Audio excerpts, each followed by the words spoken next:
did you do? I didn't do anything, I swear to God. Your hair is gone. No. Oh.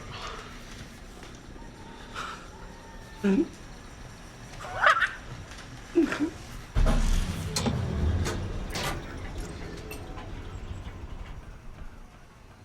scared. Well, I think there's a balance that you have to strike, that there's got to be some familiarity, and there's also got to be some new surprises. So I think we were all 3 and 4, of course, Todd, concerned that you got to split that fence in a wise way, either editorially, as we've shot everything. Todd would probably, I think Todd was like, well, that seems a little too familiar to the first one, or that doesn't seem enough, because I think the audience does want a certain amount of the characters that they liked. So the balance is hard to strike, but I think we did it. I think we did it. By the nature of making an R-rated movie, believe it or not, so much stuff we can't show in the trailers and the marketing materials. I mean, I don't know if you've seen any spots recently, that just by that nature, I'm glad it's like that, because quite honestly, marketing departments want to use everything. And because it's so R-rated, you can't use half that stuff on TV, more than half. So that in and of itself is a protective method, you know, of just not having stuff out there. So I'm excited just to be a part of it, to be honest. And I didn't really know much about the plot until I read the script. I gotta say, it's hard to be bummed or anything when you read a script that's funny. That is that funny. So, you know, I read that script, I laughed out loud, and I thought it was a great movie. I called Todd and I said, you know, I didn't say, can I be in it more? I said, this is amazing, and you know what you're doing, so do it. You know, the first one ends on kind of a high note with all of us in sort of cahoots. We've sort of found a friendship.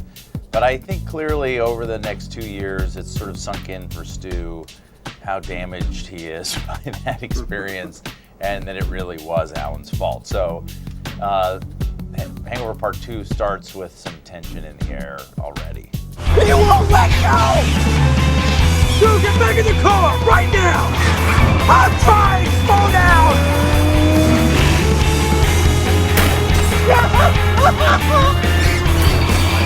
He's so strong! My favorite thing with the monkey was we were almost audience members watching Todd film the montage to Curtis Mayfield of the monkeys, you know, A Day in the Life. I really loved that, the whole sequence. That was pretty amazing to watch Crystal, you know, carry out what was called upon for her. And Mr. Chow plays a pretty interesting part, I think, in this film, and you know, for me, I loved him so much in the first one. I think a lot of people did. He's a very divisive character, but I think more people love him than not.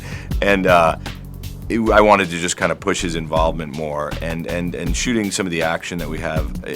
That was particularly hard in Bangkok, because Bangkok is such a crowded, such a tight environment with millions of people, that it's very different than closing off streets in downtown LA on a Sunday and doing an action scene. It was pretty hectic, but it was a blast.